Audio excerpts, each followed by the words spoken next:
it to the professionals.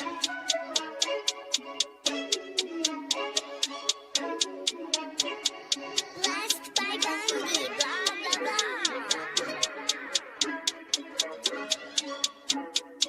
Started off with a bit, now I got coin. I see where y'all going. Been poppin' since Web 1, hella hoes on Web 2. I was living a dream, now I'm on Web 3. And it is what it seems, topping the pyramid schemes, I'm telling you. I'll sell you a percentage on Nebula. Shout out to Vince, yo, set it up. Surfing on the web and I'm shooting at 3.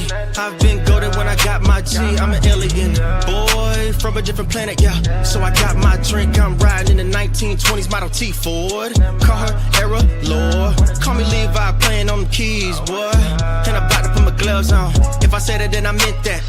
Yeah, I like that one, I'm about to get that. Crash that whip for the drumsticks, whiplash. I'm about to get them all. Are you with that? In a white boat, surrounded by blue. I want one, but I got a cop too. I wanna fly high in the sky, arms out wide, trying to soar from a bird's eye view. I'm on fire, Ricky, Bobby, cracking the pavement, Whitney, Bobby. I'm a Saki bomb, Hiroshima, Nagasaki. Bruce Wayne been a dog, and I keep it 101, cause I'm feeling kinda spotty. You sipping on some rock and I'm sipping on octane. The only thing around my neck is the Started off with a blockchain. bit, now I got coin. I see where y'all going. Been poppin' since Web 1, hella hoes on Web 2. I was living a dream, now I'm on Web 3. And it is what it seems, topping the pyramid schemes, I'm telling you. I'll sell you a percentage on Nebula. Shout out to Vince, yo, set it up. NFT, Twitter, blockchain. Seeing with the ghosts and we ballin' like the Brown James. Crypto. We can make a trade, get the memo. Reviews not falling for the FOMO. Listening to Coffee with Captain. You know we worldwide, they loco. I ain't never gonna stop rapping. Orlando, yeah, we working magic. We rocking Ethereum NFTs. I just went and caught me a half base. Man, I got a shout out Started to off with a Bode. bit, now I got coin. I see where y'all going. Been poppin' since Web 1, hella hoes on Web 2. I was living a dream, now I'm on Web 3. And it is what it seems, topping the pyramid schemes, I'm telling you. I'll sell you a percentage on Nebula. Shout out to Vince, yo, set it up. Breaking the mood to choose one, but they got knowledge to move, son. I'm shocking in shades with my brother in suits. Yeah, them blues is coming. Even though it's hard to pick, eeny, mighty, mo, soda on the mix, no biting lips, it's time to go. Index number 1, no thumbs up, you gotta scroll. Looking at the ghost in studio, it's time to go. Had a helmet on by myself until I met a mask that wanted to have a face off. So had to bring my chainsaw, full tank of gas in the drive with my brakes off. I'm A1, but a different kind of steak sauce. Welcome to Coffee with Captain, powered by ApeCoin, where we dive into all things crypto, NFTs, Web3, and cutting-edge technology. Remember, nothing here is financial advice. Early-stage tech can be exceptionally volatile and risky. So grab your coffee and join Cap and Steve for today's conversation. Welcome to the future. Welcome to Coffee with Captain GM. Thanks so much for joining us. If you haven't already done so, do us a favor, drop us a GM in the chat down below, then head up top, smash that like, repost, and bookmark on today's space. We would greatly appreciate it. It does warm up the algo and does us a solid. As always, I'm Cap, co-hostless today, but never any financial advice in this show. Crypto's risky, and NFTs risky, meme coins exception risky, and go to zero moments notice. Please don't put any money you can't afford to lose. No hold tokens I'll talk about from time to time here on the show. We are live over on YouTube as well as my abstract. And speaking of YouTube, we might have some new, I think we'll be able to, I don't think anything will change. I'll just put it up top for anyone that missed it. But shout out to Law for tagging me. It looks like some policy changes over on YouTube to where I think it just, as I interpret it, I think we're just going to be age restricted anytime we talk about NFTs, crypto. It's seemingly, it's a bigger push towards online gambling and social and otherwise. Let me pull up the thing here and I'll just do a quick screen share.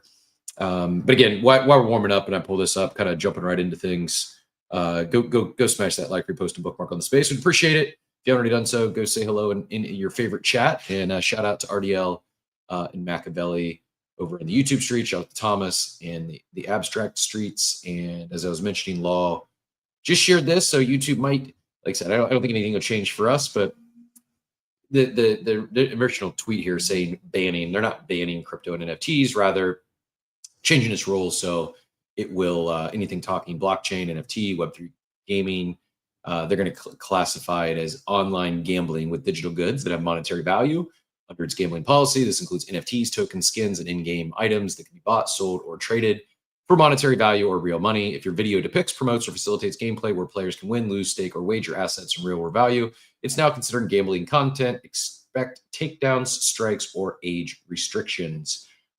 Payne, you'll probably catch this later, but again, I don't think we're going to need to do anything differently, although not that YouTube is our biggest platform by any stretch of the imagination, but it looks like we will be getting age restricted over there, which is further nerfs our discoverability. But again, it goes on to further explain tutorial showing mints, wallet connections, or token purchases tied to assets with monetary value might get flagged.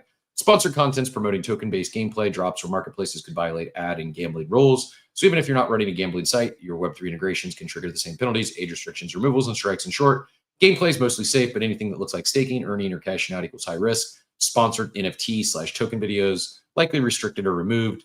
So TBD. We go join the YouTube chat. Say hello today. It might be the last. Our days on YouTube might be getting numbered. I don't think so, but who knows? They may shut us down over there for talking crypto. And I mean, candidly speaking, most of this stuff should be age restricted. We talk a lot of the social gambling sites and online casinos and stuff. We're not able to access them here in the. Wait, Machiavelli says no longer to sign into Abstract. That's interesting. I did not have a problem. Anyone else having trouble getting into Abstract today? Machiavelli saying it says it violates Google's policies. That's interesting. Abstract certainly on chain, but not. I don't know. I think that's just a one-off Machiavelli, I would guess.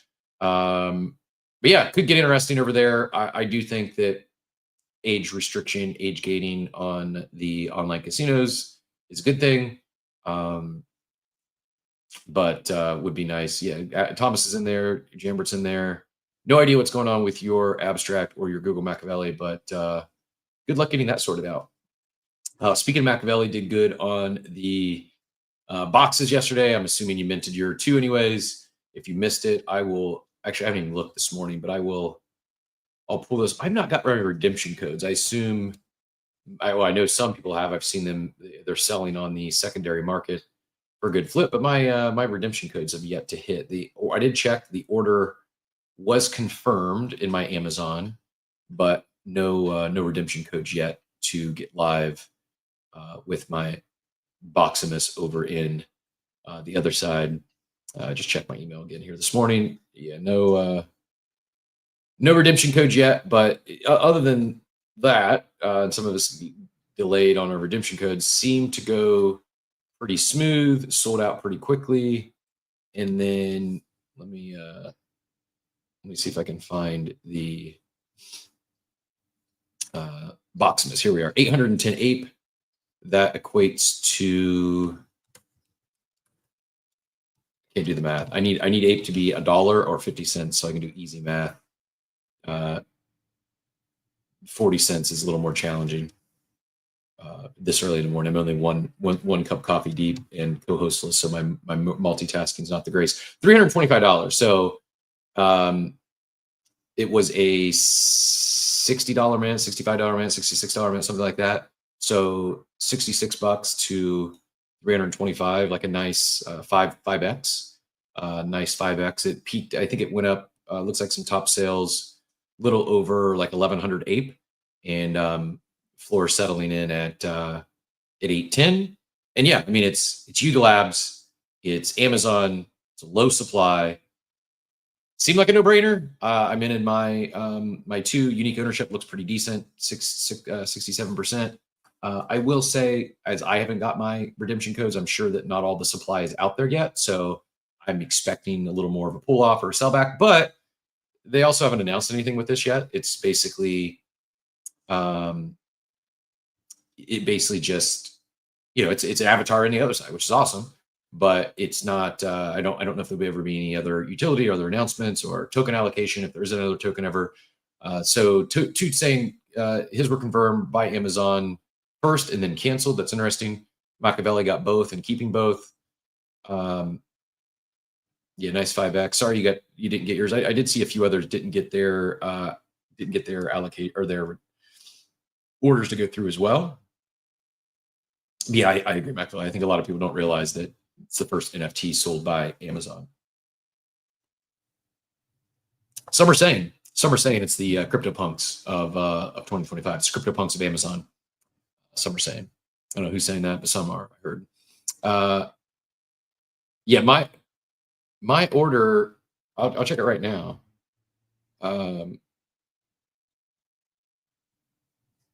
Yeah, still shows, still charged $131.98 for 2.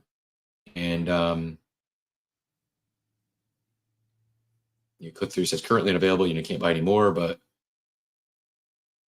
it looks as if, certainly the order looks like it went through. I don't see any return or canceled order. So I'll wait. No biggie. I'm not rushing to get over there and play with it right away. I just wanted to support the mint, and I was glad to see it went well. I think we'll see more. We are going to get the Amazon team on here probably next week. Next week, we will be back to like regular scheduled programming as well. As always, open stage here on Coffee with Captain. Steve, as we mentioned, is out on a little sabbatical, and just kind of things came at us fast. So we were didn't and just a hectic week. I can't believe Ape Fest was already a week ago. This week just like disappeared, didn't exist. But we'll be back to regular scheduled programming next week. We'll rotate through some co-hosts and get back to our regular show. I said we'd go shorter show yesterday. We ended up going the full 2 hours. So I'll say it again. Probably won't run the whole 2 hours. It seems like a sleepier day other than crypto liquidations and the market just continuing to suck. I didn't see a lot of breaking news or a lot of stuff happening. So we'll see where the conversation takes us. If there's anything on your mind, if there's anything you wanted to chat about, if there's anything, this is a shill-free show, but if there ever was a time to throw a request in up on stage and take a shot at shilling something you're passionate about, today would be the day. But I see Dobbins joined us. Dobbins, GM, sir, did you get your Boximus? And what else brought you up this morning? Yeah, GM Cap, GM everyone. I did get my Boximus yesterday. I just wanted to come up and let you know that your redemption code is on the Amazon page as well. Because I didn't get my email either, but I did drop a post from Shepard yesterday in the comments.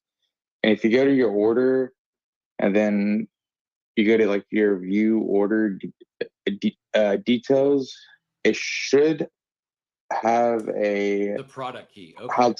Product key. That's right. All right. And that's how you redeem on the other side. You just pull up and there'll be Boximus, and then you just enter that key. So the order is still there for me, but when I click order details, I get no results found. Please try another search. So I wonder if mine did get canceled and it just hasn't shown up yet. Oh. Because I see what you're showing me, and yeah, I don't think there's anything. I don't think I've ordered anything in my Amazon cart that I would be embarrassed of. So I think we're good here. Yeah, I bought a travel backpack. By the way, this is kind of alpha.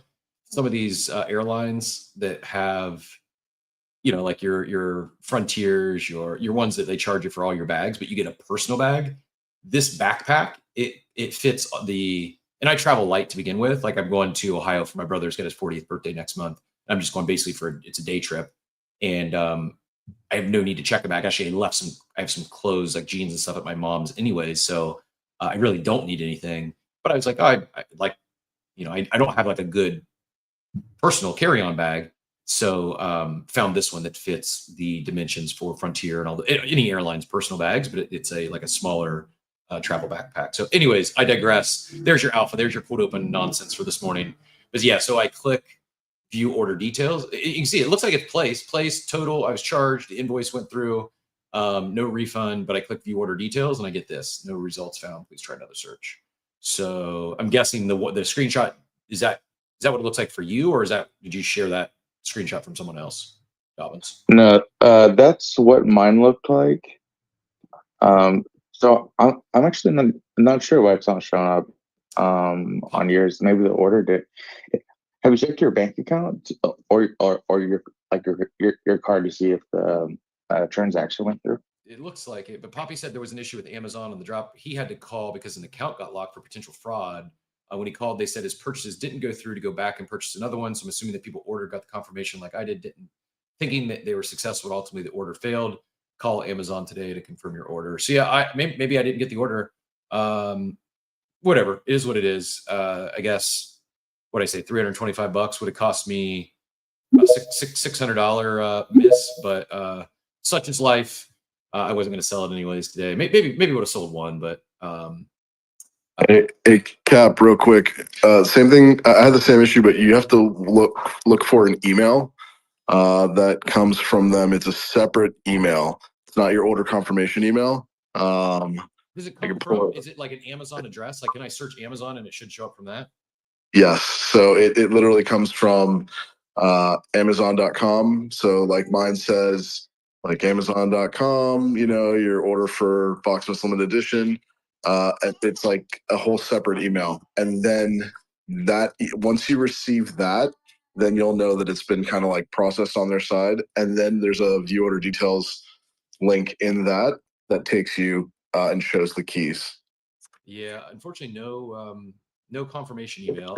I Check your spam also, man, just in case. I did, and I did order. I mean, it shouldn't have mattered. I did place the order on mobile. I was on the road and I placed it on Amazon on mobile. I did as well. Shouldn't matter. No. Yeah, unfortunately, I'm looking through. I think I don't think I got it. Looking through my charges now, and I don't see the 131 on that card. So down bad this morning. I was all excited about my Boximus mint in claim, and it looks like Amazon failed me.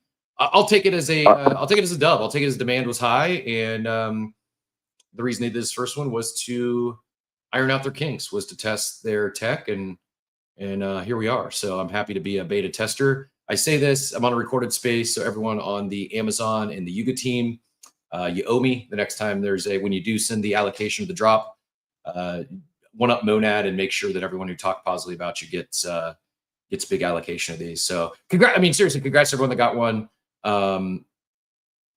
Yeah, Jaybird also double tapping my my travel hack there. It's the backpack that's also like a suitcase, just small enough to qualify as a personal item. So we may be down on Amazon, but we're still buying most of our goods on Amazon. Joey, I'll buy your last one at cost, but I'm not interested in like second. This isn't like, hey, maybe something great comes of this. I think it is cool that I'm glad that it's trading up. I'm glad didn't go to zero.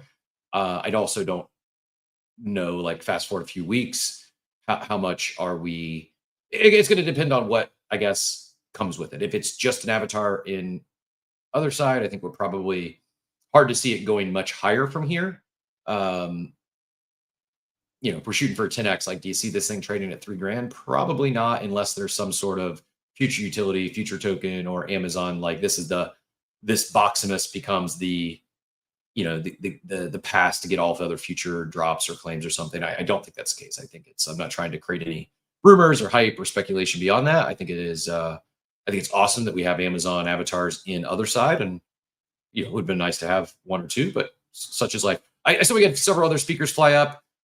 Proof of Alpha, I think you were next, and I see we got a Wild Poppy. Long time no see. So we'll go Proof of Alpha, then we'll go Poppy next. Proof of Alpha DGen GM, sir. How you doing today?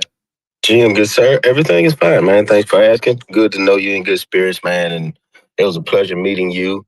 And Steve, I don't know. I guess I missed why he's not on stage, but definitely, I'm waiting, rooting for him to get back up here so you guys can rock him, sock him like a double barrel shotgun and keep going, man. He said he had to take some time off. He got really offended by oh shit, the fact that you took these selfies, and my my feature was pictured before. He had better lighting than him. He didn't. Crying out loud. Oh man, that's hilarious. But did he? How did he take to the cup? The cup comment. Was that okay? Is he okay? No. Should we send the people to check on him? Here's the real problem: is like Steve. You've been around long enough, and the man takes pride in his hair. And oh yeah. I don't know what you're thinking when you crop this. Apparently, weren't thinking when you crop this this screenshot. Because it made him so mad he had to take a month off the show because you cut out Steve's fabulous hair. Like you do this, like I don't have the good hair, and you include my hair. You cut off Steve's fabulous hair and just show his eyebrows there, and he's like, man, this I got to take some time off. Proof of alpha Yeah. did me wrong. What was this guy thinking about, man? How did he do this to me? I'm so sorry, Steve, man. My humblest apologies. We're gonna be sending out our thoughts and prayers. Hopefully that you can come around soon for that, and and come back to us, man. I'll take it down. How about that? I'll take it down and we'll redo it. We'll zoom out and all of that. It's got to stay up now. In all seriousness, it was great to meet you. Appreciate you rocking those board shorts. They look pretty fire, man. I'm biased, but they look like the best. It looks like you got the best fit of the crew here amongst some other legends. So, oh yeah, I love my board short sets. I try to rock them, when we have a event that the weather permits. Definitely appreciate you guys for putting those together. I know it's a limited edition. We did do a giveaway with the aquamarine color pair. I think you may have had a little something to do with that. Why we didn't get an orange board set. I'm sorry, not sorry, but no, man. I just wanted to come up and say, A-Fest was a blast. I'm still reeling. I don't know when I'll come down. I've been walking on clouds. My kids, actually, we're in the drive-thru right now at the Chick-fil-A, and I've been telling them no. So, now we're doing Chick-fil-A. So, hey, man, this is monumental that A-Fest really got me in a good mood, and I think we running through, a lot of us in the club are still running through walls, even though things are down right now. We don't even care what they're down, but definitely my sentiment is high, and a lot of people who I rub elbows with, sentiments are extremely high in the club. So, man, thanks for doing what you do every day, and thanks for letting me up to turn this into my TED Talk. No, man, thanks for coming up. Appreciate you, as always. And I see, just real quick, Jimmy and Aesthetica, I see you trying to come up. I'm attempting to add you, but as soon as I add you, it bounces you back down. Just having some spaces issues getting people up. Maybe do a quick lap, leave the space, come back in. You might even need to force close X and then reopen it up. And happy to get you up on stage. Space is giving me some tech issues right now. Jimmy might be looking. We'll try 1, 2. Jimmy's thinking about it. It's spinning. Nope. Yeah, maybe. Jimmy worked. You connected that time, so I think we're good. But Cap, I was gonna say, Cap, if you need another co-host just to sit up here and be a dummy, like a substitute teacher, I can promise you I won't hit any. Yeah, there you go. And then you can just bring up as many as you need. I'll mute back out. Appreciate you. Poppy, appreciate the help support email address for Amazon. I'll shoot them an email. Look, I'm assuming it just didn't go through, and I have a feeling I know the answer they are going to give me, but I appreciate it. I will reach out. That is in the chat. If you missed it or you had an issue, I'll pin that up top here in a second. But Poppy, GM, always a pleasure. Sure. How have you and the family been? Great to see you. GM, man, GM. Yeah, you know what I just realized I need to do? I'm gonna set the. I'm gonna put coffee in my daily schedule on my phone. I've gotten very organized lately because I'm pretty darn busy. But I always am like either available from 8 to 9 or just busy right out the gate. But I'm gonna try to pop in more now that the dust has settled a little bit. Doing good though, and yeah, look, the email address that I popped, that is the confirmation email address. So you can search and just double check if you got the confirmation for the Boximus.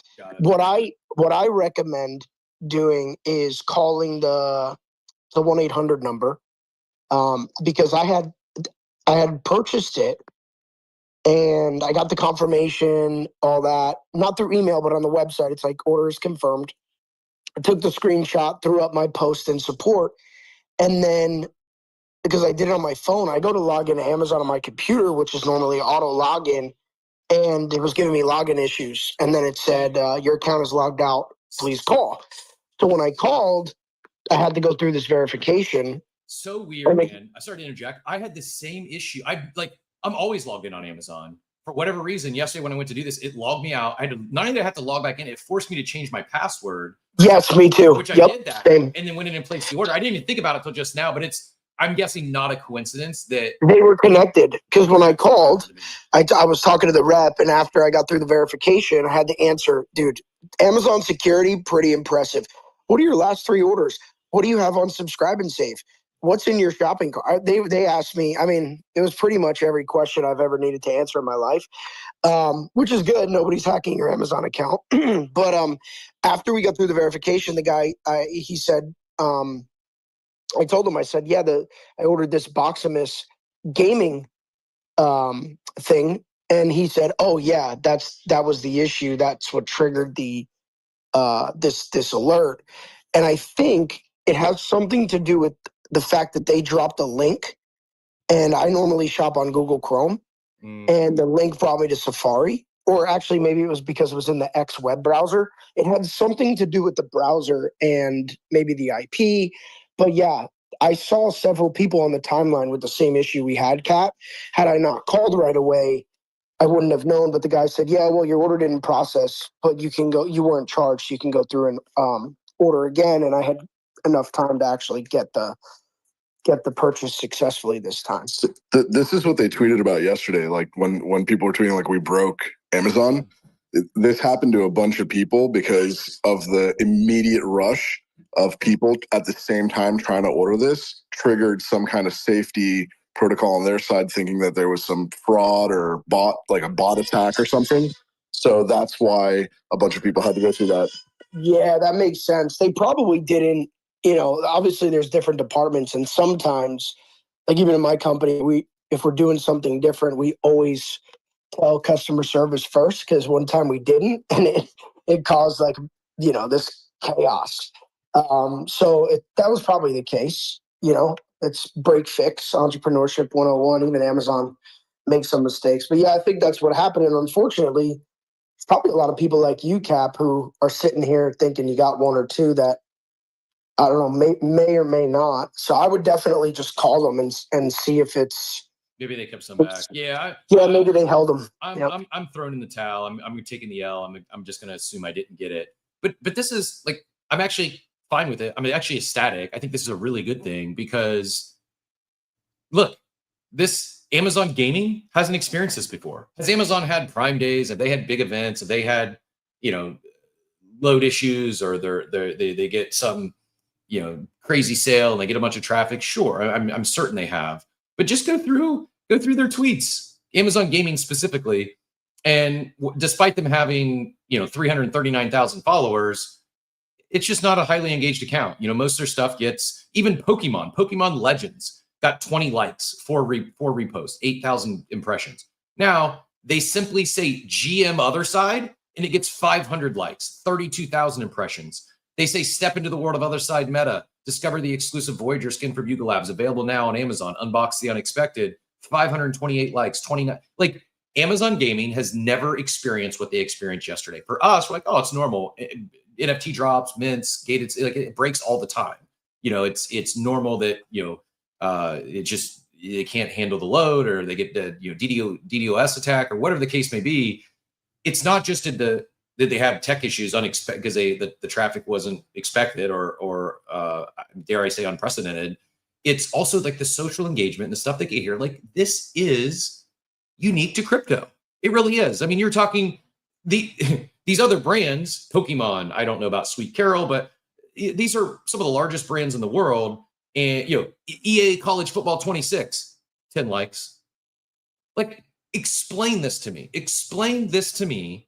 And then how in the world would the people at Amazon, not just the people at Amazon Gaming, how in the world are people at Amazon not paying attention to this today when they're like, what the hell happened yesterday? We got more engagement on 2 posts than we have in the last year combined, and our site went down for a $60 game asset. Like, again, it would be great if everything went flawlessly, but I think that the silver lining here is demand is real, and crypto, Web3, the Bored Ape Yacht Club ecosystem, like, we show up in a big way, and I think it's got to turn heads, and hopefully they're feeling good about things. I'm excited to get the team on here in the near future, and we'll get their direct feedback. But go ahead and get back in here, Poppy, and then I got a question, one more question for Proof of Alpha Degen, and we'll go around the horn. Yeah, I just wanted to say, I don't know if you're connected to William Morris or not. Yeah, we've been DMing. That's who's going to join us here on the show. Yeah, he's great, dude. William's great. He's one of the most humble, genuine, good people that I've met, and he's kind of the pioneer to all of this, which is amazing because a guy like that deserves a W for his hard work.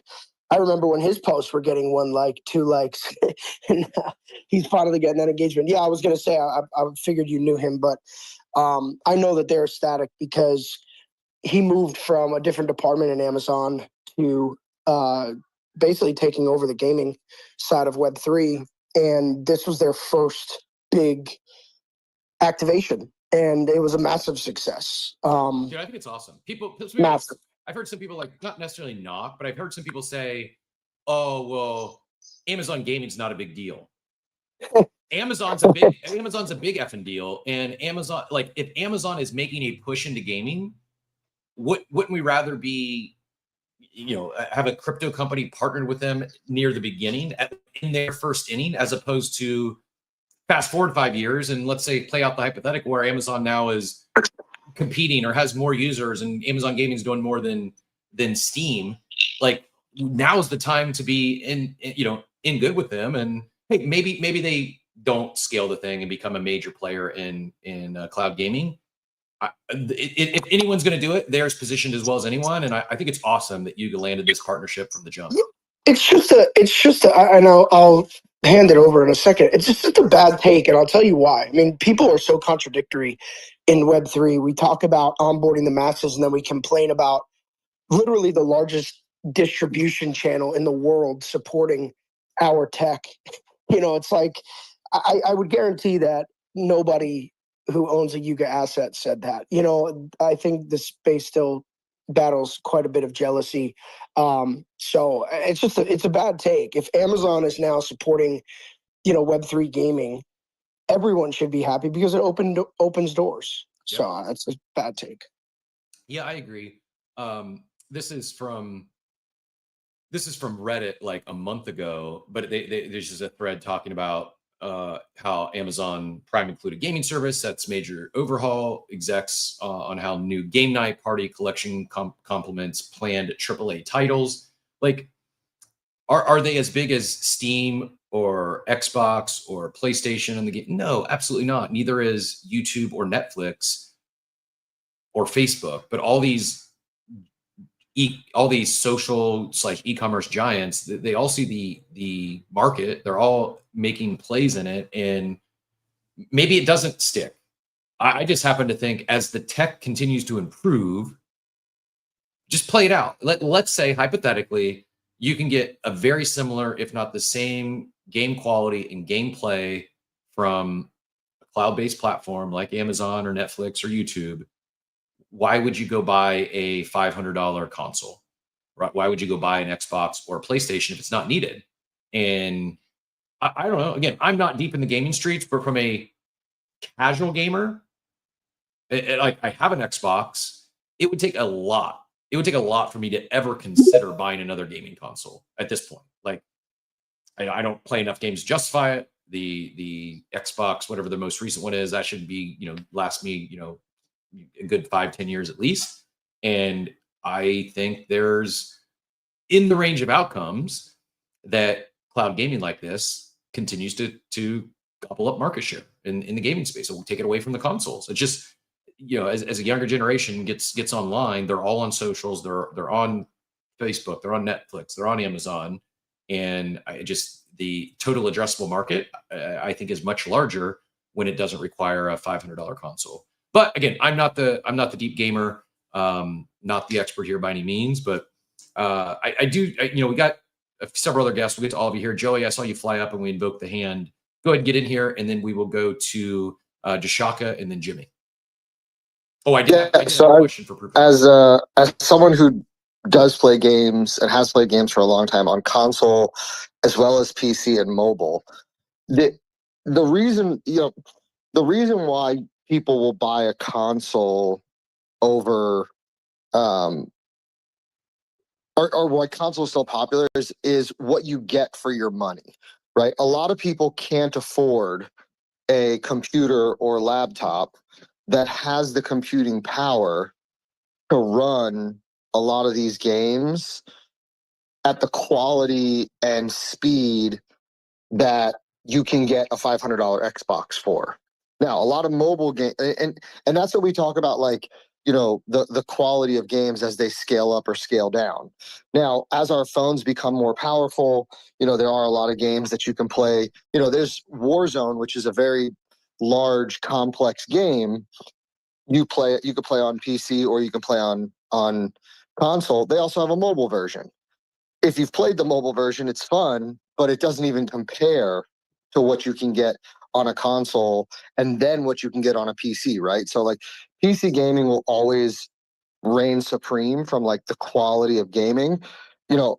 I've never been a cloud-based game guy. Like I typically, like if I go to Steam or if I go to one of those other ones, I usually download the game so that way I get the highest quality. We would need someone like a Jonah up here, or someone who understands the technical aspects of these things, maybe even Joe. But I don't know if mobile gaming is definitely the future. I don't know if cloud-based gaming is the future so much, and I also don't know the difference.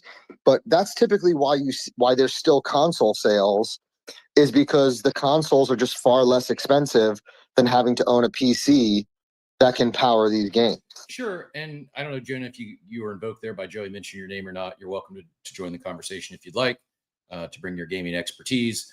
I think, you mentioned mobile gaming, Joey, and okay, play this out. And Jonah or anyone else, feel free to check me. Cloud gaming is absolutely the future. It's just very early. It is. The Microsoft is putting all their chips on it. Yeah, right. I mean, it's just like. But what cloud game? But are we talking about cloud based where like you can just download games? Or are we talking about literally you don't even have to download games anymore? You don't have to download. They're streamed. It would be. It's called edge. It's called edge computing, where you would download a fraction of the software. Let's say like in the megabytes. Mainly used as a call signal, and then the game would be streamed in real time from an AWS server. Or in this case, an Azure server. So, like, how close are we to getting the quality of gaming that we get from downloading a game to our PC with cloud-based gaming? Probably 8 to 12 years. Wow. Oh, so we're not that close then. Well, we have most of the technology ready. What we're missing is, I'll give you an example. If you want to cloud stream, I don't know, Age of Empires, it'll work perfectly right now. Any game that doesn't require extremely fast feedback, because right now we haven't solved the latency issue. Like, we're getting better at it. So we're talking about like a first-person shooter battle royale. Correct. You need instant feedback. Correct. The one way that you could solve it is with AI. So, like, for example, you could use AI to predict what the user is going to do next. But the problem with that is, again, like, is the cost worth it, right? Because in theory that could work, but there's a big compute cost to doing that, where you predict ahead of time so you can beat latency. And also that doesn't necessarily work with shooters because they're just it's so unpredictable. But once we figure out that infrastructure, and they're working on it because this is where they're gonna lay their eggs. Then yeah, it's game over. Because right now you can on xCloud you can already stream a near AAA game to your phone. It's just, again, latency issue, right? It's the same reason why there is a large part of America that still doesn't have 5G. Like, there are parts of America that's still on 3G, right? It just takes time, but it's going to happen. It's likely that Xbox has maybe one more console and that's it.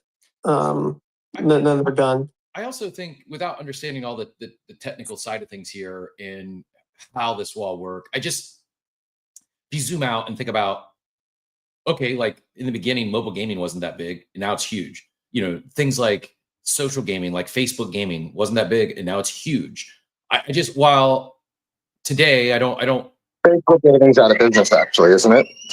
Well, I don't doubt it's not out of business. They just decided they wouldn't make enough money doing that. That's why they could have kept it up.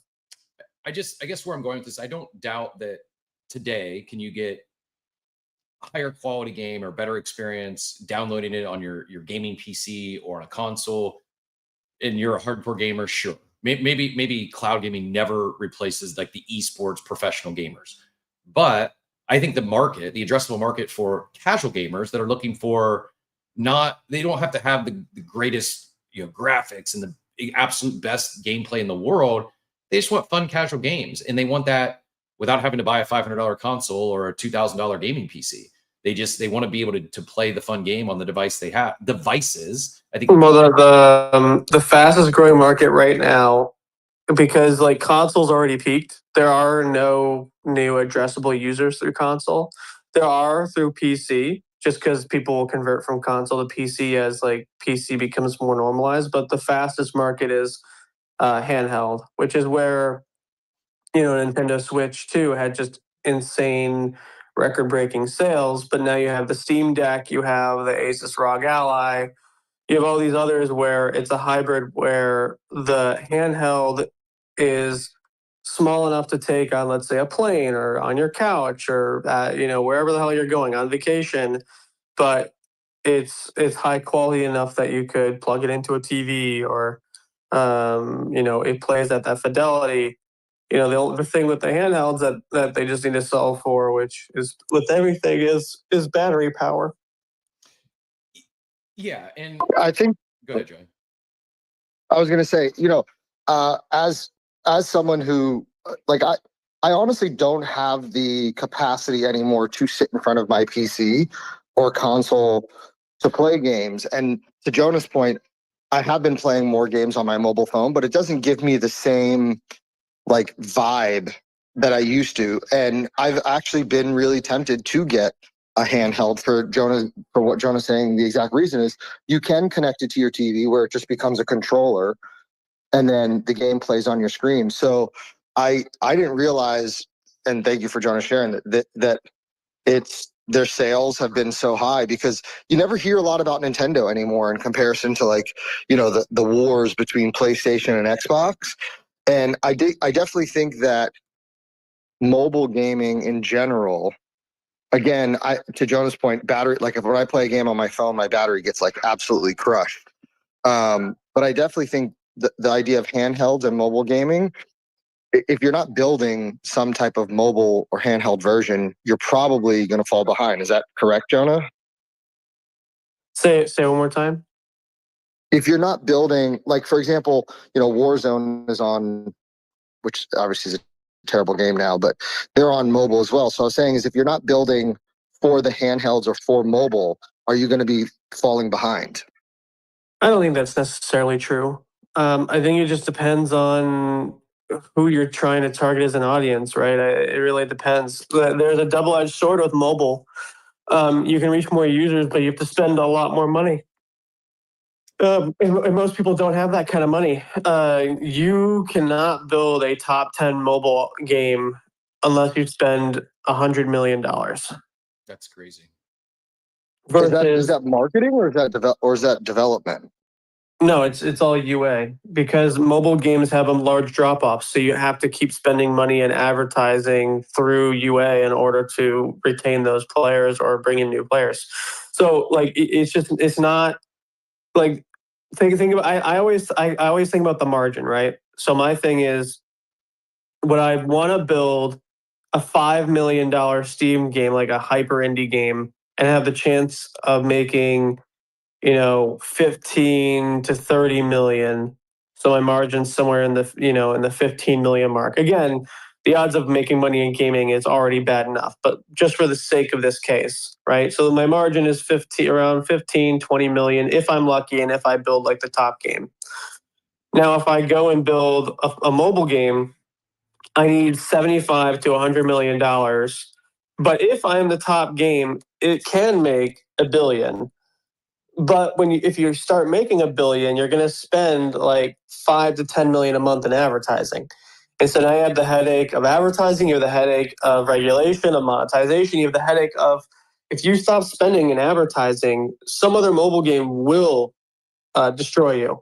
Mobile gaming is like ruthless guys. Like if you think crypto is ruthless or scammy, you have not met mobile game founder. Like these guys will fucking eat you alive. Like these people are insane. And I would not want to compete with them. You have to be a special type of mental case to do that, honestly. I just this article from about 10 days ago cites that actually, so while I think hardware may be fading, hardware, video game hardware actually selling better than ever in the US, but it's also more expensive than ever, up 12% per unit sold over last year. It's mostly driven, to the earlier point, by the Nintendo Switch 2, which is offsetting double-digit declines in sale of the PlayStation 5, the Xbox Series X and X, and the Switch 1. So all those consoles are double-digit declines, but the PlayStation, or excuse me, the Switch 2 is booming. 2.4 million units sold over the first 3 months. I just, again, I'm not deep in the video game world. I just, my logic in my head says, as things move forward, it just makes sense that a console is not, and like I'll go way out here on speculative guesses, is that I also think the console, the hardware game, is going to be changing. I'm someone who's built my entire professional career in the cell phone business, from selling to fixing them for a couple decades, and I think there's a scenario where 5-10 years from now, the cell phone isn't the primary device, primary hardware. Like, I don't know what it's going to be, whether it's AirPods or glasses. It'll still exist, but it'll be a battery pack. You'll charge your phone to use it as a battery pack for your AR glasses or something of that nature. Yeah. And you'll sometimes use that phone for certain things you can't do with your glasses. So play that out, and in that world, as we get less and less connected to hardware, and it becomes more what we're seeing, what's in our periphery, what we're not using even our fingers to touch something. It might just be motions. I don't know. To me, that makes gaming in a cloud environment and being able to access whatever device you're on, whether you want to just play on with your glasses you're wearing, or like, again, if I knew exactly what the form factor would be, I would be building it. I wouldn't be here. I don't know what it's going to be. I just think there's a very good chance that, and like I said, it's not that it's going to go away, but I think there's a very good chance within the next 5 years or so, we use our phones significantly different than we do today.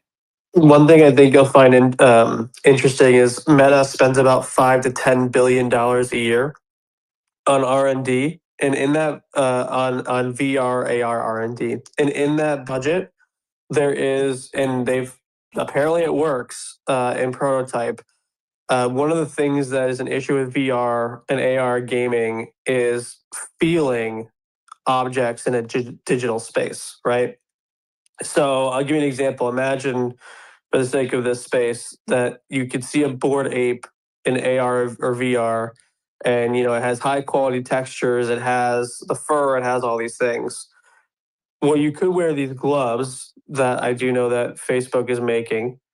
And those gloves, when you use them and you put your hand over that digital object, it'll manipulate what the idea of fur or wood or cloth or any certain texture would feel like. So you could pet or touch the object and feel it in physical reality. Pretty sweet. That's one of the big things that they're working on, from my understanding. This is how we get to Ready Player One. Haptic feedback gloves. Yeah, it's going to be like full body suits, Ready Player One style before you know it. I give it that. Well, I give it about 20 years. The reason is that I think that the first thing that it would have been faster, and this is why the meta itself died, is the minute that AI became the thing, the metaverse had to take a back seat, because the potential wealth that can be made through AI far outweighs the potential wealth you can make from building a metaverse. And I think that every Mag 7 company needs to go chase AI first and get into that position. And at that point, once you've kind of mastered that, or you're in a position to master that, then you explore robotics, AR, VR, And I think the next thing that all these companies explore is either data centers or energy. Like if I were spending time in the stock market, obviously I'd be going into robotics, data centers, energy companies, whatever powers that AI in a physical way. Yeah, I agree. I think so I guess back to the overarching point. All this being said, I think the consensus, my takeaway is gaming is changing. Our world is changing. To your point on like AI before metaverse, it also just makes sense because I think AI in robust future state of AI is going to lead to much more enjoyable metaverse experiences. Like it's just like to think of like open world metaverse, to think of like that Ready Player One environment. That world works a lot better when it's not solely reliant on humans to be in that world. There's for so many reasons, I think like these metaverses will be AI powered. And is it there today? Yeah, to some degree, but just think about how quickly things are changing and the advancements we're seeing. And yeah, I think, fast forward a few years and it just makes sense for AI to get buttoned up, get a little further ahead, and then that, really, really power these metaverses. But Drew, I saw you flew up with the hand. It went up and down, and I can't see if it's still up or not. Let's do this. Proof Alpha Degen. Let's go to Drew. I'm gonna do a quick coffee refill. So if Drew's done, if you don't mind taking it from there, I'll be right back in about 30, 60 seconds. But Drew, GM, what brought you up this morning? Nah, you guys pretty much said everything I was gonna come up and say. I mean, it's interesting, the transformation. I mean, what Jonah was saying before, like most of the people are still on 3G. I mean, there's some countries that are still on 2G. Like there's always going to be technology that moves faster than hardware adoption. I mean, there's Wi-Fi 6 and 7G that's already in place in certain areas, for 3-letter agencies and other stuff. But, we're not going to see that for 20 years because half of the cell towers in the United States still don't even have 5G capabilities. So I don't know. It's interesting. It's cool to see this kind of transformation. It's annoying when 5G is slower than anything else, but it's the way it goes. I know you get that. I see that sometimes 5G, and I see a 5G and a UC or something in the corner, and it's like creeping along. I'm thinking, what are you doing? You're supposed to be blazing. Hey, Joey, I saw your hand fly up. Come on in there. High five, bro. Yeah, I guess the whole conversation started because of like Otherside being, cloud, and I guess the question I would have for Jonah, since we started talking about like specs and how many years out and all that stuff, like what do you think for something like Otherside that is web based, and I'm assuming cloud has some cloud based aspect to it, like what is Otherside going to need to do from a gaming perspective to give people more opportunity to access it? Or are we just, like you said, 8 to 10 years away from where something cloud-based like that can give us the performance we need? I'm not me. Well, let me preface with one thing, and then I'll answer. I won't say that much on Otherside because they're now a customer of our software, so it feels like a conflict of interest for me to like overly talk about it or what they're doing or anything, just because that's like improper business. That being said, I'm not sure what it matters either way, whether it's cloud or not, because at the end of the day, I mean, from what I saw based on playing Otherside, it looks like it's edge based anyway, where part of it's downloaded and the other part is streamed in. So, which, by the way, that's the precursor to cloud. Like you're not going to get full cloud yet, but you're going to get it's called edge gaming, where you get a packet of sorts to download at a fraction of the space and time, and then part of it is streamed in. It's almost like a call signal to the server. I can't speak to their infrastructure because to be honest, I haven't explored it enough to really care. Because for me, like unless I'm invested in the company or I own the studio, like for example, we have I'll give you an example of like where speed matters. Like I have a game on Abstract that I designed and built called Frankie Go, or one of like the top 3 games on Abstract.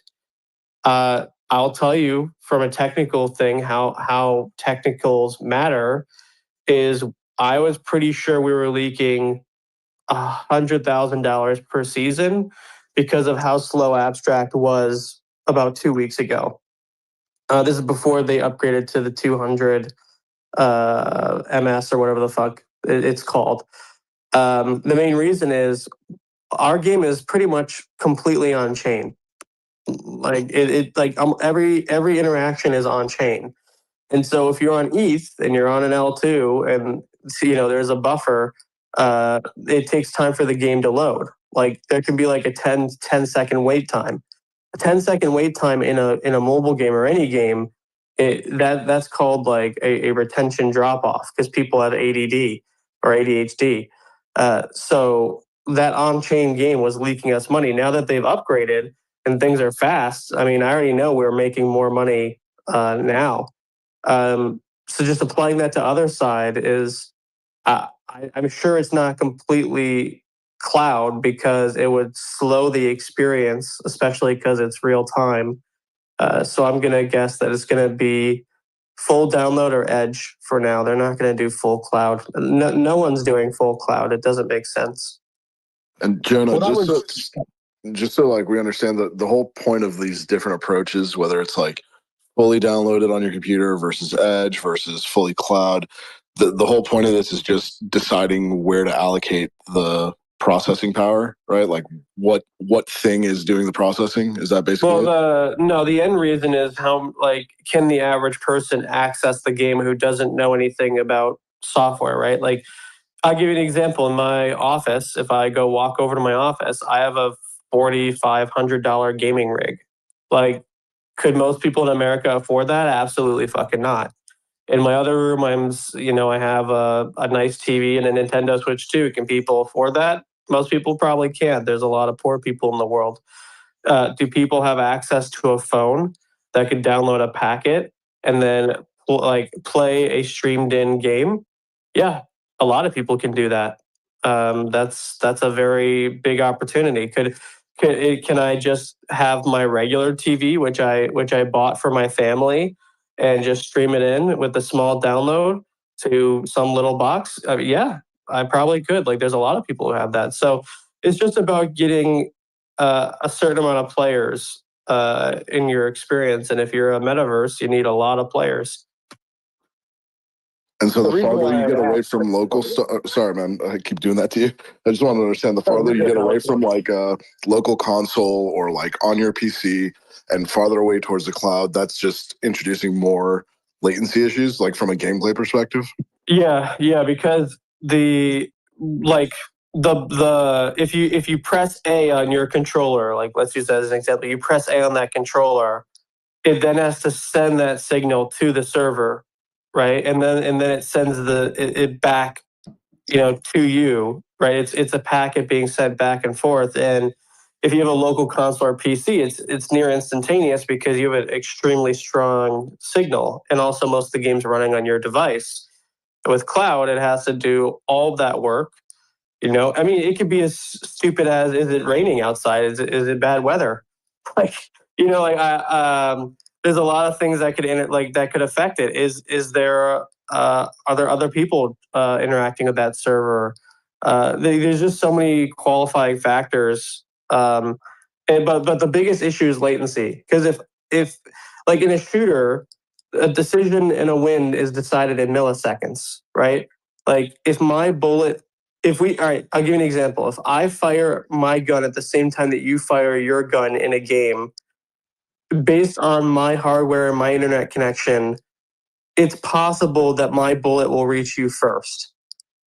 All right. The reason is that I have a better connection to a server who understands the button that I clicked, and it knows that I fired that weapon, and it's taking the bullet and registering that bullet.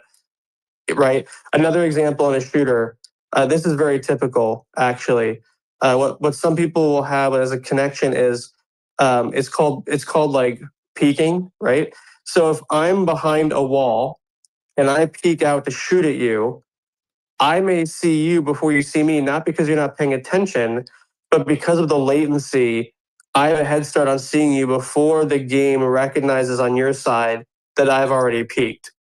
So it's like almost like I'm a phantom. And this is not noticeable for a casual player. This happens in milliseconds, like fractions of a millisecond. But frame data and like the frames that are captured on your screen define a win or a loss in many cases. Highest level though, I know it's impossible. That's why I asked.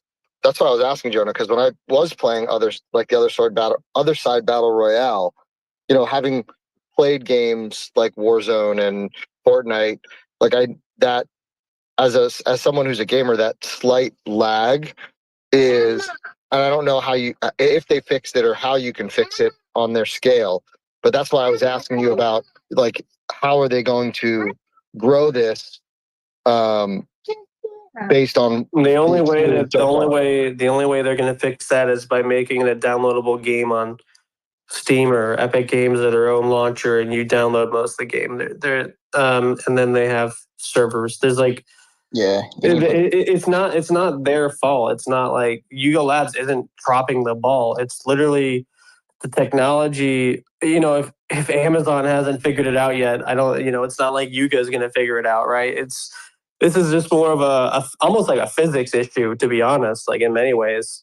I have a question though. What, I know it's impossible to say exactly, but what if you were to guess, to put a percentage on it, what percentage do you think are serious gamers that are playing, not even professionally, just playing like they're very serious, they're competing at a high level, whether it's a tournament or they consider themselves a quote unquote gamer, compared to the casual gamer who's just looking to have some fun and veg out for 20-30 minutes?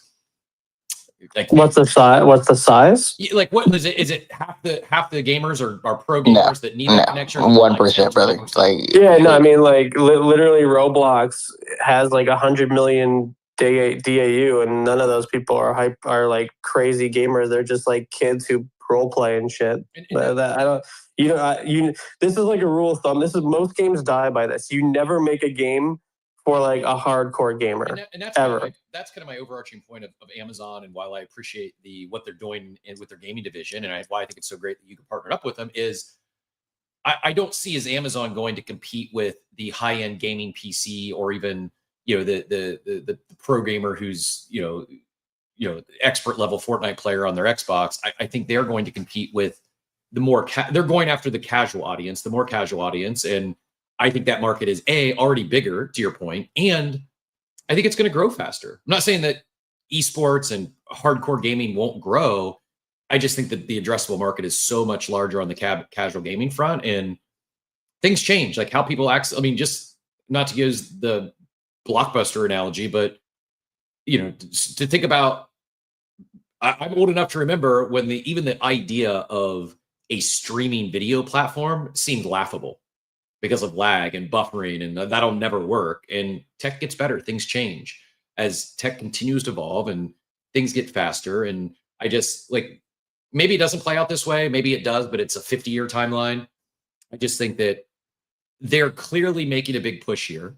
It's not just the gaming division, it's executives, and the fact that Yuga landed the first major partnership with them, it's not being talked about enough.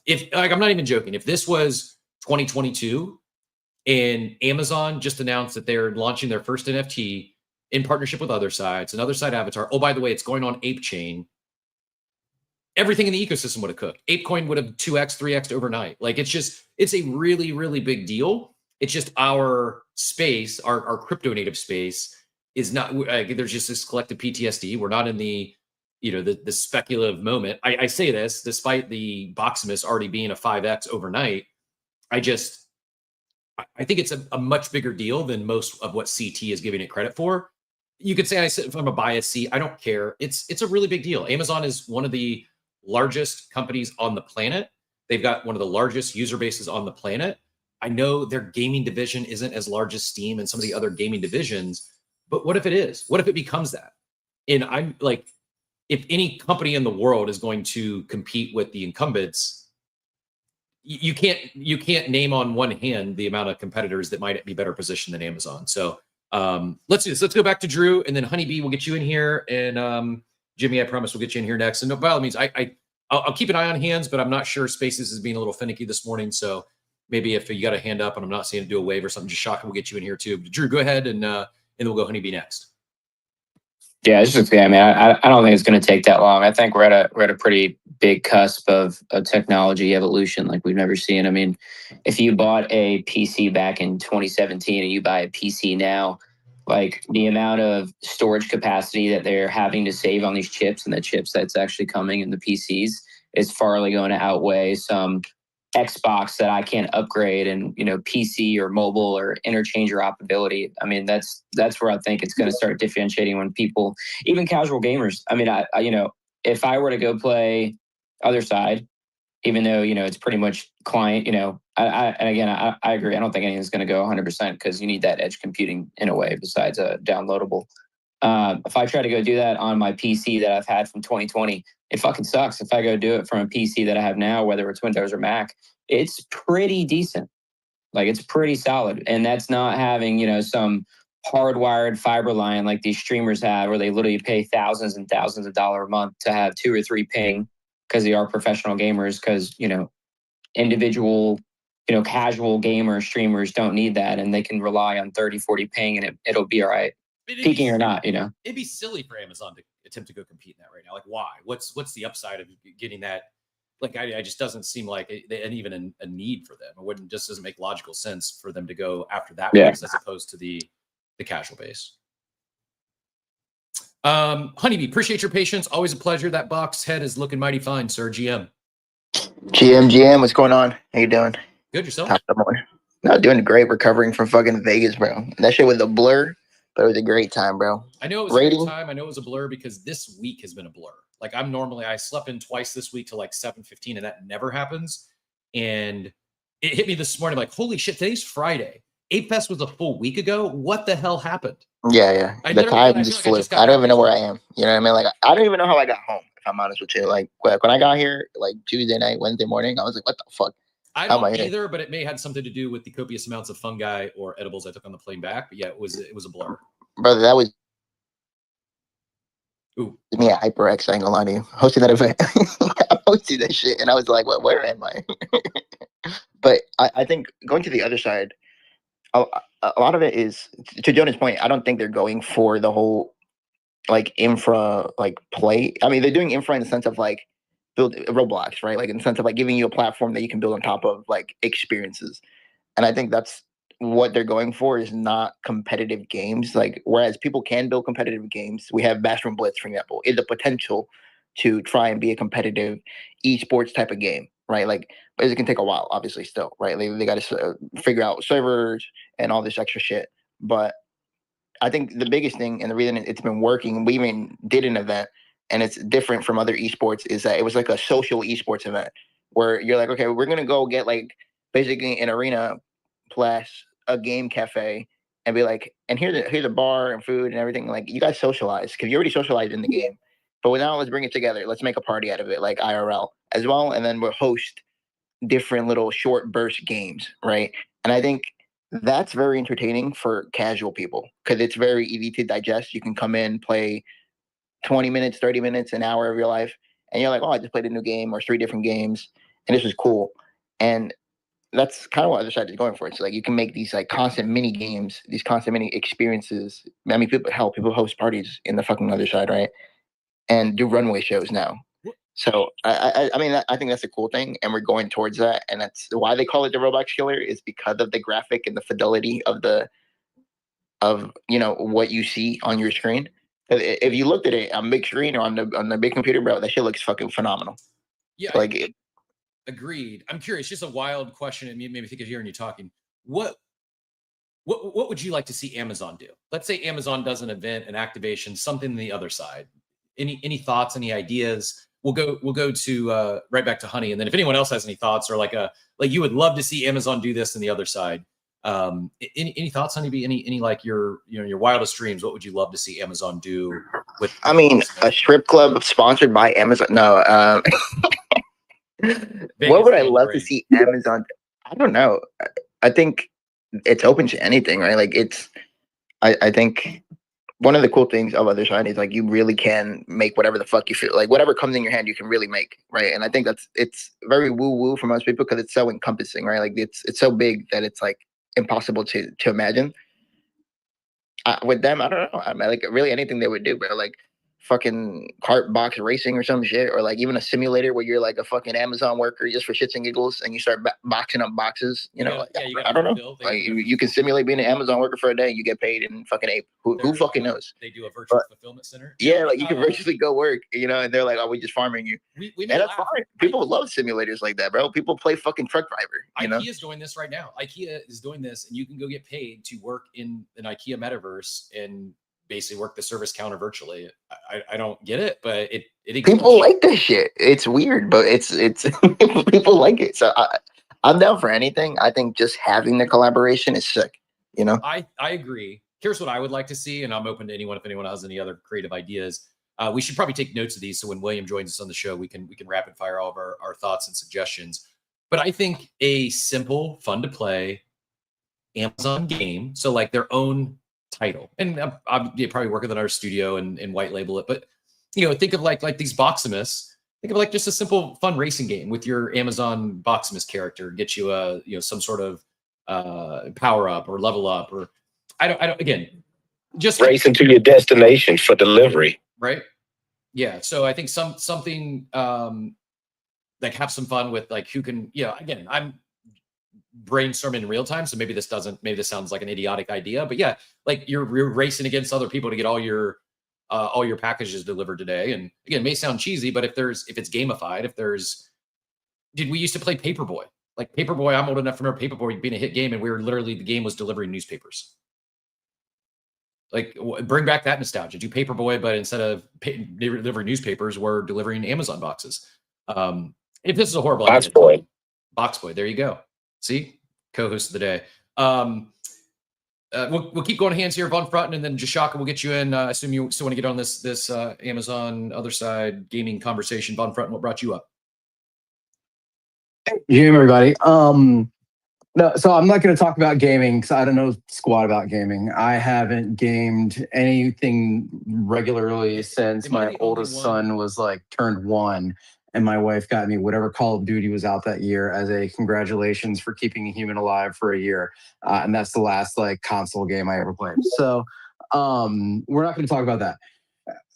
What brought me up, Cap, actually was your comment of like, if this announcement had gone out in 2022, whatever. Floors would have been melting faces, yada, yada, yada.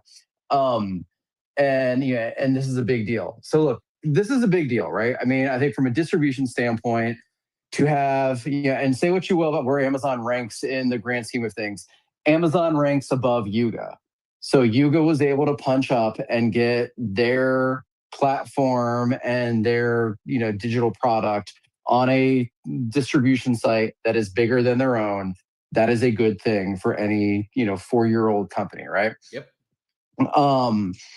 Where Amazon goes with it, I don't know. I'm assuming it's going to be this casual gaming thing. I'm assuming they'll have more digital items, to buy and to use on Otherside. Maybe they'll make some experiences. Maybe they've got their own web of developers that can start building experiences as well. I hope all of it. I hope it'll be cool, right? I mean, I think I personally like Otherside. I like going around. I was in there around yesterday, messing around with everybody. It's a fun. For me, the person who has, hey, I got a free 20 minutes. Let's go play a little bit and just kind of see what's new. That's my jam. So this works for me. I think I don't know if it's going to translate into any number going up, and I don't know if it has to, right? The reason things used to melt faces back in 21, 22 is because when something would announce, we immediately thought, oh my God, they're coming for our JPEGs, and everybody would swipe them up to try to get in before the rush, right? Before the normies would come.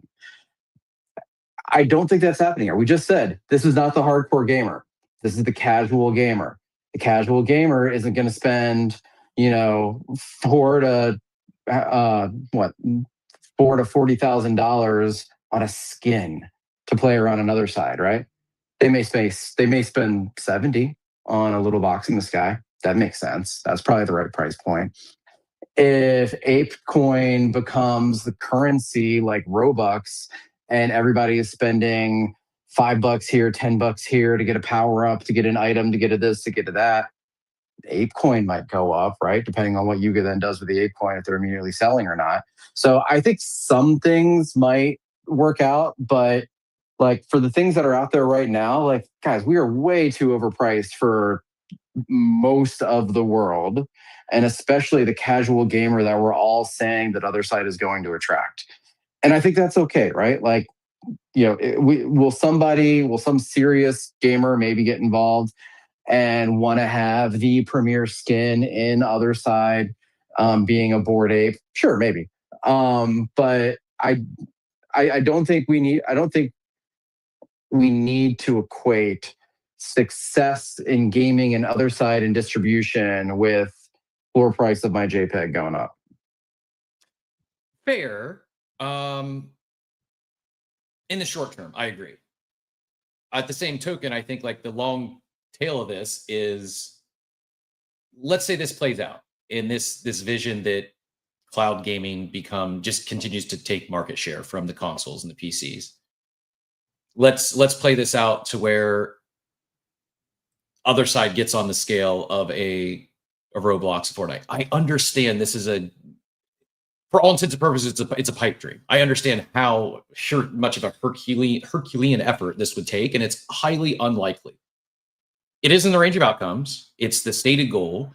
And let's just say if it does play out, I don't see a future where the OG Amazon skin or Amazon avatar in the Otherside isn't a desirable asset. Because we see it today with Fortnite skins and the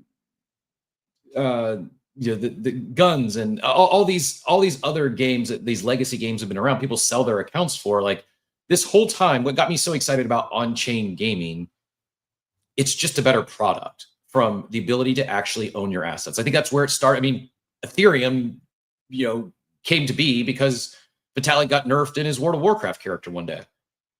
And this idea of ownership of these assets is important. Maybe it doesn't happen. Maybe it never takes off. But in the scenario that it does, many years from now, I don't see an outcome where Boximus is 819 ape. Now there's a probability it goes to 80 ape before it goes up from here. But OG assets in games like this, with limited supply, like a $300 asset for a flagship or premier or an OG asset isn't much already today in these other games, in the Fortnites, the Call of Duty, all these games. Like it's not uncommon for things to sell for far more than that. Now it's not, to your point, the entry level one is probably around a $10 to a $20 price point. And I think that's where we'll see Amazon go. I expect them to do some sort of open edition type mint at some point in the future. Maybe an always on persistent, you can get in and mint a $9.99 Game Pass. And in fact, that's probably, maybe they won't do that. Again, I know I'm bouncing around here. I'll go right back to you, Von Frutton. But I wouldn't be surprised if we see a future where, I don't know. I was going to say like Amazon has like a $9.99 a month players pass, but I could also see them introducing a players pass, but you don't have to buy it. It's just part of your Prime perks, as they've done with many other features and added perks. They just bundle it into that Amazon Prime membership, and you get, if you're paying $9.99 for a EA Sports Pass, or what are the primary game passes on Xbox One, or whatever you can tell how ignorant I am when it comes to deep in the gaming trenches here. But I could see that also being another competitive advantage for Amazon, is their pass, which others charge $10 to $20 a month for. It's baked into the Amazon Prime. There's no additional cost, and you get as many or more perks as you do from the competitor monthly charges. But thoughts on that, Von Front, and then feel free to go wherever you'd like with it. Yeah. And let me clarify. I think the Boximus price level, like I think those coming in, I think those will cook. So like there's a line, right? So going in, buying something, for $70, but selling it on secondary for a couple hundred, right? Like maybe a 10x tops, type of price range. I mean, dear God, I hope for more. I have one, but I think those are the kind of things that make sense, right? That is a price range that is in the general consumer gaming type sphere, right? I mean, it's still a little on the high end for a lot, right? Like my kids are buying $5, $10 purchases at a time, right? But it's not crazy. To go buy a mutant, to go buy a Bored Ape, to go buy, most of the NFTs that have avatars in Otherside, probably out of that price range, right? So again, I think it's a Yes, I agree, but it's an and, right? It's not just an in-game avatar, and I think that's the big difference. Is so far, as far as I know, all gaming assets, that's all they are. True. Are just gaming assets, whereas here, your in-game gaming asset, whether it's a mutant or an ape, oh, by the way, that also comes with access to this club that gets you access to a speakeasy in a clubhouse in Miami, gets you like annual Ape Fest. Like, it's definitely much more than a gaming asset, but I can see once people, the hypothetical where it crushes it takes off, and Otherside's this massive environment where people are flooding in, the OG assets are going to rise to the top. People are going to become aware of what those are. And when they find out that, oh, this avatar is selling for $4 or $5, this mutant avatar that's cool, I saw it in the game, it costs $4,000, but I get all this other stuff with it as well. I think that's different. Maybe it doesn't land with traditional gamers, but I think it's because it is an and, it's not just the gaming asset. I can see a lot of this play out. I see what you're saying. I think it's, and in my mind, though, there's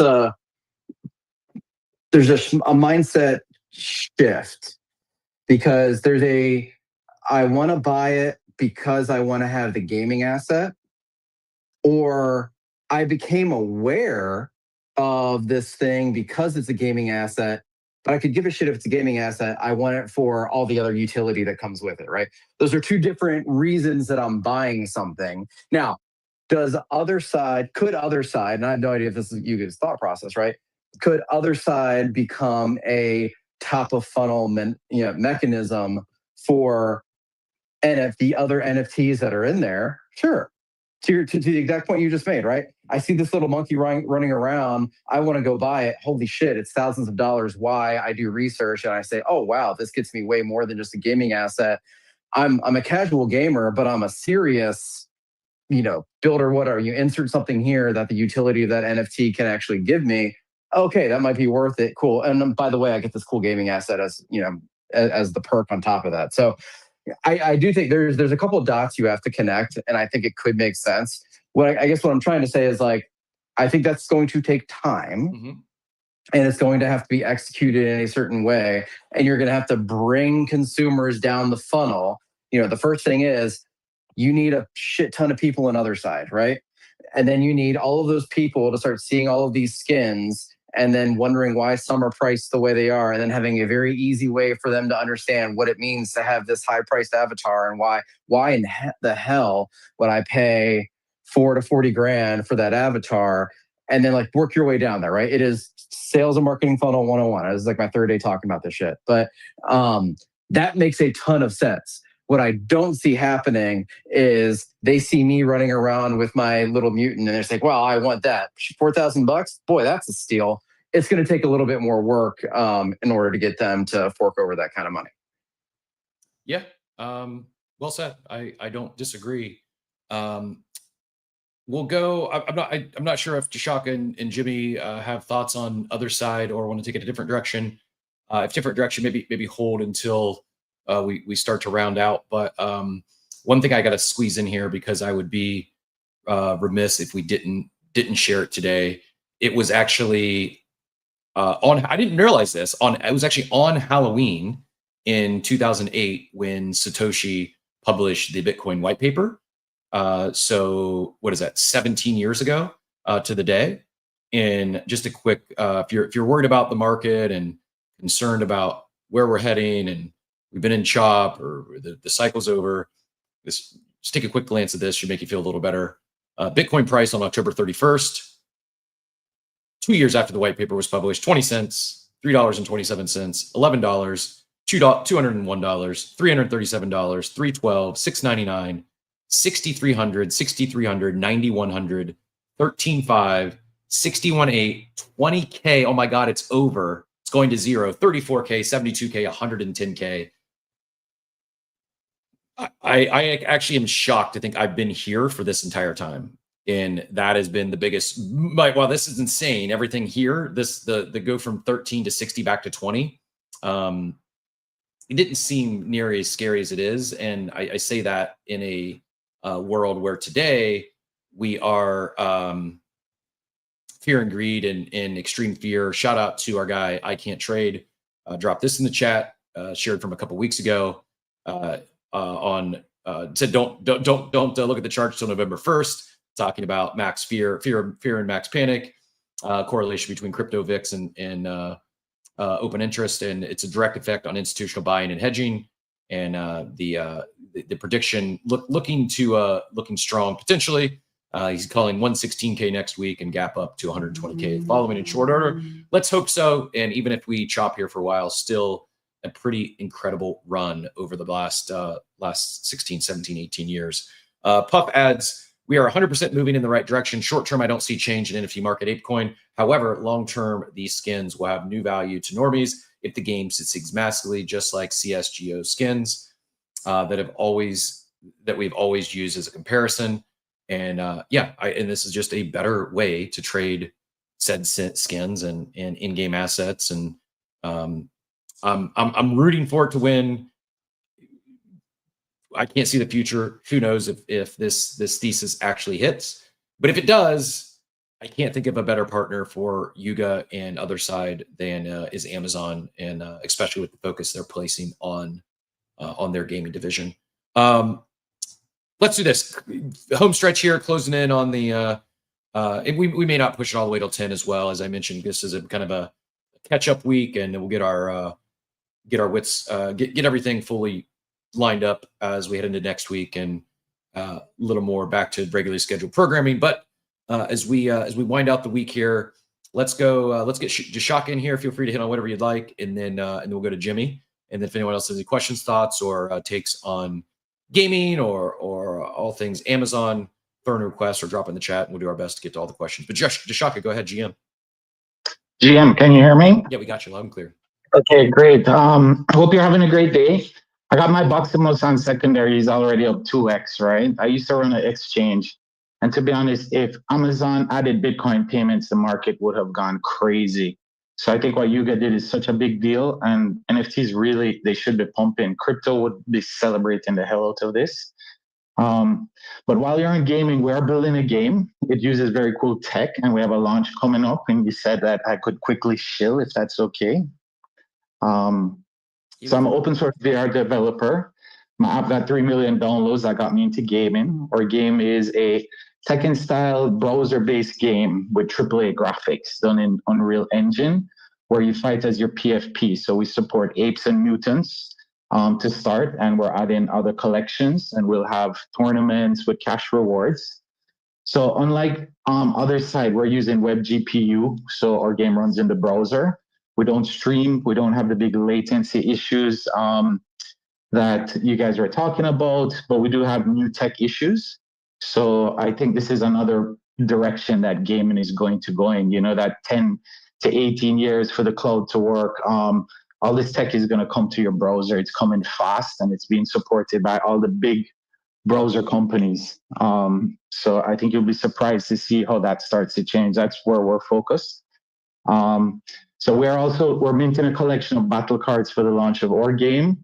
So their art meets utility and governance. And what we're doing is 10% of our game revenues will go to NFT holders. And we think this is a great utility for non-gamers, right? So utility for gamers for NFTs is one thing, but you also need to give something back to the non-gamers. And we have a deal with a game publisher, which hopefully will get us to 100K players. So you should see some good payouts once we get there. I do believe browser-based gaming is the future. There's no barrier to entry. Gaming companies with browser-based games can push daily updates, so your game will just get better and better and better. And we're looking for collabs. So anyone who's interested, DM me. That's my pitch and my take on where gaming is going to go. Awesome. I appreciate you sharing. If you got a link or something you want to put up top, feel free to do so. And Jimmy, we'll go to you next. I had to get this in because I saw the take yesterday. I thought it was a bad one. I'm not laughing at someone losing their job. I'm not taking a shot. It is, I'm sure it's just a big coincidence, but Kate, formerly employed by Blockworks, took a shot at this mint yesterday. Imagine paying $66 for an Amazon box with legs. Shake my head, LOL.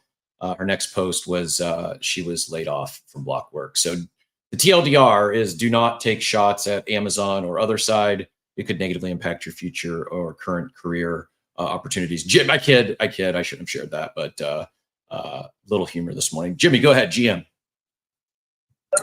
GM Captain, happy Halloween, everybody. Let's grow. All right. First of all, congrats. Congrats on this launch with Amazon. I mean, that is major distribution. I mean, that's a freaking game changer. Mass adoption. Let's grow. Also, I don't know for how long this has been the case, but I saw Bored Apes overtook the Pudgy Penguins in floor. I know it's not all about floor, but congrats. That is goated. That is goated. Obviously, both are legendary collections, but congrats on both of those things. Captain, is it okay if I ask you like a crypto related question, or you want to keep it just to the gaming discussion? Totally cool either way. Nope, go for it. We're fine. We're kind of open floor here. We may wind down soon or home stretch us. Yeah, feel free to take it wherever you'd like. So I'm not going to shill, but I do want to ask you this important question because, okay, so I launched a token and it's currently only paired with USDC. It's not paired with ETH. And I've been wanting to launch an ETH pool, right? Because obviously that's good for kind of like volume, price, people arbitrage it, and that's good for volume, etc. But like, are you bullish on ETH Q4? Like, obviously not financial advice, la-di-da, but like, where do you think it's going? Because obviously that will affect our token price when we pair it with ETH, right? And so I've been kind of hesitant to do that. And, I do want to do it soon on Aerodrome, but haven't yet. So I'm curious to know your take on like, pairing with ETH, where do you think ETH is going in Q4? Yeah, I mean, I remain bullish on ETH, and I think it goes up over the quarter. It could go down before it goes up. I think if I were to rank like where I think has the most upside for Q4, the majors, I would say Solana, then ETH, then Bitcoin. I would actually, if I want to add one to that, I would say like from my personal bag standpoint, it would be Hyperliquid, then Solana, then ETH, then Bitcoin. So yeah, I think it's a good, I say Q4, a good November, December. October was not that. So, banking on getting our good run here in the final 2 months of the year. But I think due to the new ETFs and some potential institutional buying pressure there, I think Solana could have a good run in it, could lead the majors. I also remain incredibly long Hyperliquid. And I think it's, from my perspective, it's entered the discussion of the majors. I think, fast forward 4 years from now, we're talking about it in the same sentence as ETH and Solana. But I realize that many may not consider that a major yet today. But yeah, as far as the three majors go, I would say my bullishness ranked in order is Solana, ETH, and then Bitcoin. But it also depends on what you're attempting to do, what you're looking to get out of it. If you're just looking to buy, spot, and chill, it's hard to go wrong with Bitcoin. If you're looking as far as something to pair a token with, ETH or Solana probably makes a lot more sense than Bitcoin for many reasons. But yeah, best of luck with everything. And I assume I got to ask, are you? I guess you're going as you dressed up as a tree today for Halloween? Bro, yo, dude. No, I was actually gonna put on a purple sheet and dress up as Phantom Wallet. All right. Yeah, but no, dude, that's actually a better idea. I don't know, it's not easy to pull off, but yeah, dude, I gotta get some branches. I mean, I guess that's a pretty budget way to dress up. You just chuck a couple branches. Yeah, it's got on just cut off some branches and tape them to the back. If you're not familiar, Jimmy is a world record holder, tree planter. Does a lot for good and some great philanthropic endeavors out there. Appreciate you and all you do for people in the world at large. A good follow if you've not yet connected with Jimmy. Go show him some support. I saw we got Imlo up on stage. Imlo, GM, always a pleasure. What brought you up this morning? GM, earlier on in the space, you said if you have anything to share with the audience, today would be the good day. So I just wanted to share a collection that I have left live on OpenSea. You got it. Shill away. This is your fight. We don't do this often. Unannounced shill zone Friday. So if you got anything you want to get a quick 30, 60-second pitch in and pin to the top, speak now or well, you don't have to forever hold your peace. You just have to pay for the coverage next week. But yeah, 20 no more than 26 minutes. This may be the last one, but if anyone else has anything you're excited about, you're passionate about, whether it's yours or something else, jump up and we'll give you the 30, 60 seconds of the mic and feel free to pin it. Go ahead, Imlo. Yeah, so they're called Transdimensional Trippers. It's a collection of 500 pieces of art, and it's a collection I've been working on for the last 4 months, and very excited to finally reveal the art. So 300 have minted so far, 200 left, and they're only 0.02 ETH. So definitely worth getting into my art ecosystem at these levels. Very cool. Well, I got the image or the video here on screen cycling through, and you said 300 minutes, 200 remain. Is that right? Yeah, exactly. Awesome. And Steve bought one 2 weeks ago. Awesome. Very cool. That's pinned up top. Go give Imlo some love, and congrats on the art reveal. Excited to see him. Jimmy, go ahead and get back in here. Oh, yo, I didn't realize shilling was allowed. Can I shill an NFT real quick? Yeah, go for it. Oh, man. Okay. All right. So TreeGens just launched the first dynamic NFT agent. I'm pretty confident this could be the most innovative NFT ever. We've had a $100 bounty for anyone who could show otherwise.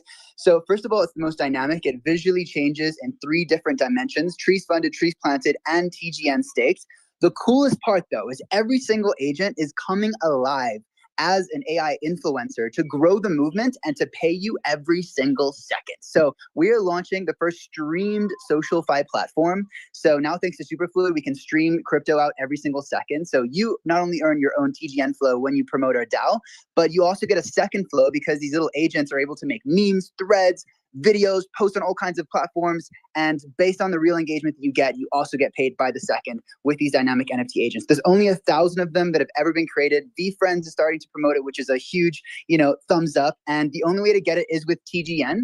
There's a link in my bio. You can buy TGN with literally any token. And it's I put the thread up there with all the details in it. 50% of the mint goes directly towards funding tree planters, and the next 69 buyers will be getting TGN NFT wallets. It's kind of like ENS, but way more names are available. It lasts forever, and these .TGN NFT wallets also get agentic and automatic trading capabilities as well. It's pretty badass, and those are free for the next 69 buyers. All right, thank you so much, Captain. I appreciate you, bro. No. Oh, Captain, my Captain. Very cool. Thanks for sharing. And not normally a shill space, and we typically wouldn't let just anyone up. This is my first time here. I've not looked into TreeGens. Obviously, with all things, do your own research and never any financial advice. I can say that from my experience that Imlo and Jimmy both are some real ones, and I don't see them as extractors, grifters. They're not here to rug you. And in the case of Imlo, it's you can collect some fine art, support an artist, and in the case of Jimmy, doing some sounds like some interesting stuff with the tech. Give me group vibes there with those little fellas. And like I said, I know aware of the proof of tree and the good that Jimmy has been doing out there. So appreciate you both coming up and sharing. Even though we gave you the green light to shill briefly, it still takes a little bit of courage to get up and shoot your shot. So shout out to both of you. Appreciate it, and appreciate everyone else who joined the conversation. They helped us talk through this gaming conversation and where we're heading. Big congrats to Yuga and the team there, as well as William and the Amazon gaming team. We will get William on here probably next week for a deeper dive and continue this conversation. But it was good to talk through that, and was pleasantly surprised to see even though my order apparently did not go through, pleasantly surprised to see the floor price up today and market responding well. Before we shut things down, though, Proof of Alpha DGen, appreciate you. Thanks for hopping up and helping man the co-host seat this morning. Any final words? Any closing thoughts? Feel free to take it wherever you'd like, and then I'll send everyone on their way.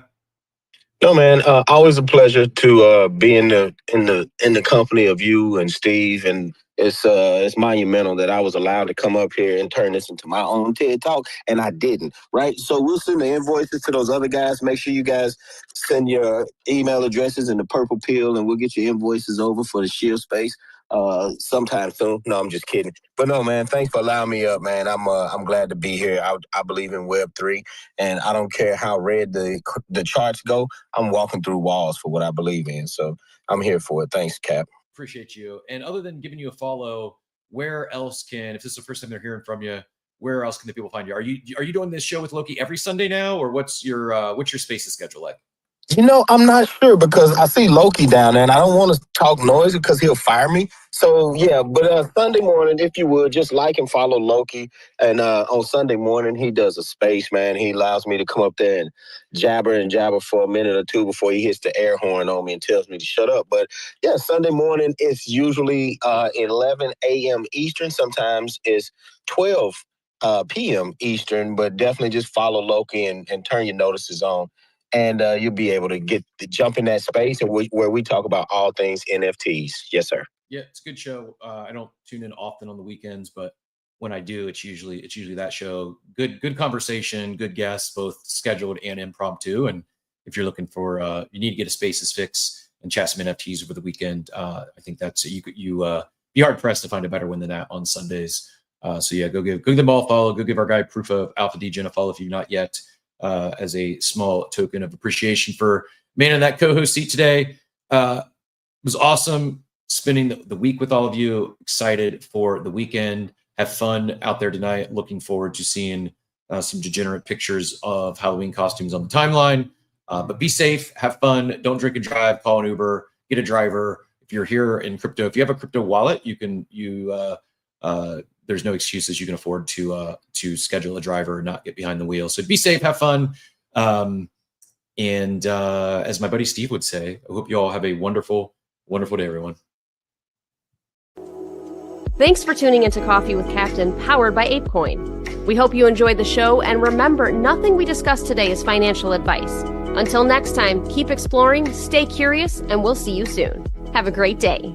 Welcome to the future.